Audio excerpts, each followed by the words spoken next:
మకర రాశి వారికి ఈ వారం అంత అనుకూలంగా లేదు. ఆరోగ్యరీత్యా ఇబ్బందులు ఉండే అవకాశం గోచరిస్తోంది. వ్యయ తృతీయాధిపతి అయిన గురువు ఆరింటున్నారు. ఆరోగ్యరీత్యా కొన్ని జాగ్రత్తలు తీసుకోవాలి. అష్టమంలో కేతు ఉన్నారు.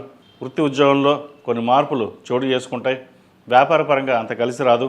ఉద్యోగం మారాలనుకున్నా సరైన ఉద్యోగం రాక ఇబ్బందులు ఉంటుంది. ఆరోగ్యరీత్యా ఇబ్బందులు ఉంటాయి. స్కిన్కి సంబంధించి వ్యవహారాలు, అదేవిధంగా ఇండైజెషన్, అసిడిటీ, థైరాయిడ్ ఈ విషయాల్లో జాగ్రత్త వహించాలి. ధనం ₹1కి ₹2 ఖర్చు ఉంటుంది. అదేవిధంగా బంధువర్గంతో మాట్లాడేటప్పుడు ఆచితూచి వ్యవహరించాలి.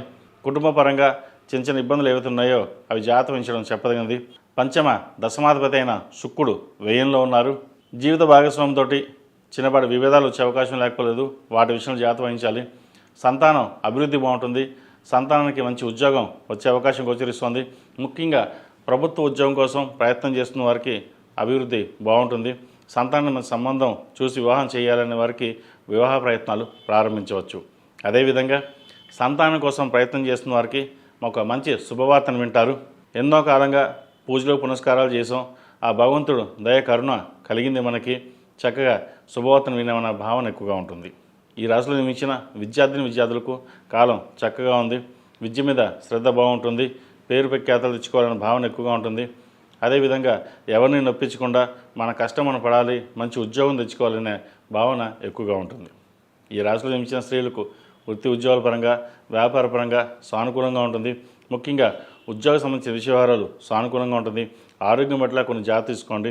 వ్యాపార రంగంలో అడుగు పెట్టాలనే భావన ఏదైతే ఉందో అది కలిసి వస్తుంది. భాగస్వామ్య వ్యాపారాలు చక్కగా చేసుకోవచ్చు. అదేవిధంగా నూతన ఒప్పందాలు ఏవైతే ఉన్నాయో అవి కుదుర్చుకోవడం, ఒక భూమిని కానీ ఫ్లాట్ కానీ కొనుగోలు చేస్తారు. చేసే ప్రతి పనిలోనూ కష్టం కనిపిస్తుంది. ఆ భగవంతుడి దయ వల్ల చక్కగా ఉంది. మరిన్ని విజయాలు సాధించాలనే భావన ఎక్కువగా ఉంటుంది. తృతీయ రాశ్యాధిపతి ద్వితీయాధిపతి శని తృతీయంలో ఉన్నారు. బంధువర్గంలో మాట్లాడేటప్పుడు కొన్ని జాగ్రత్త వహించడం చెప్పదగిన సూచన. అదేవిధంగా ద్వితీయంలో కుటుంబ స్థానంలో రాహు ఉన్నారు. ఆరోగ్యం పరంగా జాగ్రత్తలు తీసుకోవాలి. ఏదైనా నిర్ణయాలు తీసుకునేటప్పుడు 1-2 సార్లు ఆలోచించి తీసుకోవాలి. కొన్ని నిర్ణయాలు మన తప్పుదోవ పట్టించడం, లేదంటే ఎవరో చెప్పేసి ఇలా చేయండి అలా చేయండి అంటే మనం ముందుకు వెళ్ళడం, అది తర్వాత ఇబ్బంది పడడం, ఇటువంటివి జరుగుతుంటాయి. కుటుంబ స్థలంలో రాహు ఉన్నారు. ధనం వ్యయం ఎక్కువ ఉంటుంది. విద్యాపరంగా కూడా చిన్న ఆటంకాలు వచ్చినా కూడా అవి సమస్య పోతాయి. ఏదైనా సరే మనకు నచ్చింది ఏదైనా చేయాలన్నది చేయండి. ఎవరో చెప్పారనే విధంగా మటుకు వెళ్ళొద్దు. ఈ రాశివారు ప్రతిరోజు ప్రతినిత్యం హనుమాన్ చాలీసా పఠించడం, అదేవిధంగా శివతాండవ స్తోత్రం చదవడం కానీ వినడం కానీ చేయండి. మంచి ఫలితాలు సంప్రాప్తిస్తాయి. సుబ్రహ్మణ్య స్వామి వారికి క్రమం తప్పకుండా ప్రతి మంగళవారం నాడు ఉపవాసం ఉండి సుబ్రహ్మణ్య పాశుపత అభిషేకం చేయించండి. ఆరోగ్యరీత్యా బాగుంటుంది. ఈ రాశిలో జన్మించిన వారికి కలిసి వచ్చే సంఖ్య 4, కలిసి వచ్చే రంగు ఎల్లో.